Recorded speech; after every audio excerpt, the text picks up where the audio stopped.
Hujakosea mtu, you are Caro Kim, and you just happen to be married to the same person that someone else is married to. Unaelewa? Okay. Yeah, so don't feel a certain kind of way.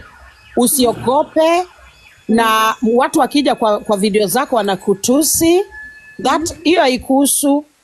Sure. Unaelewa? Yeah. Hiyo haikuhusu. Their opinion on you haikuhusu, hiyo ni opinion yao. Okay. So kila mtu anapambana na opinion yake mwenyewe. Unanielewa mami?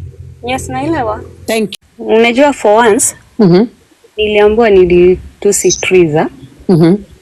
But deep down, she knows I have never insulted her in one way or the other. We have never even engaged. Mimi hata sijui kama najua vile mimi huongea. Na hiyo imeleta a very bad image on my side. Yeah. Because now everyone think niliwahi mtukana. Yeah. Yeah. Okay. Na unasema hujawahi mtukana popote? I've never. Okay. Yes. All right. Okay.